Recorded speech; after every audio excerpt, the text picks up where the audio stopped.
د اختر د مونځ طریقه څه ده او د اختر د مونځ نیت څنګه دی؟ اوس نه د اختر د مونځ طریقه زده کوي، بیا په دغه ورځ باندې ډېر خلک پریشان وي او ډېر خلک خو پکې مونځ هم نه ځي، وایي یاره جي د اختر د مونځ طریقه مونږ ته نه راځي.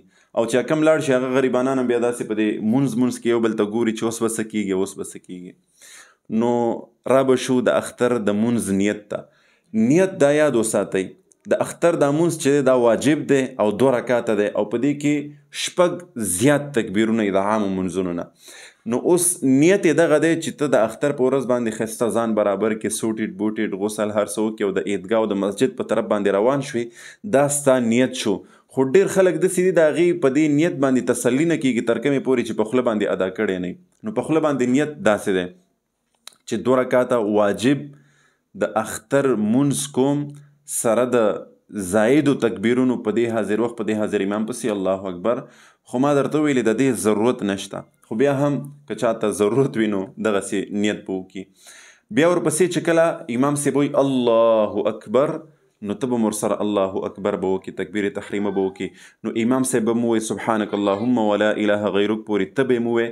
نو د هغې نه پس به امام صاحب وایي الله اکبر. 3 تکبیرونه دي ښه، 6 تکبیرونه ټول، 3 په اولني رکعت کې او 3 په دویم رکعت کې. نو په اولني رکعت کې د سبحان نه پس به امام صاحب وایي الله اکبر، لاس به زوړند کړي. بیا به امام صاحب وایي الله اکبر، لاس به غوږونو ته ویسي، بیا به لاس زوړند کړي. بیا به امام صاحب وایي الله اکبر، لاس به غوږونو ته ویسي او لاس به زوړند کړي، د هغې نه پس به لاس وتړي او بیا به څه وکړي چې امام صاحب به سورې فاتحه ووایي، د هغې نه پس به سورت ووایي.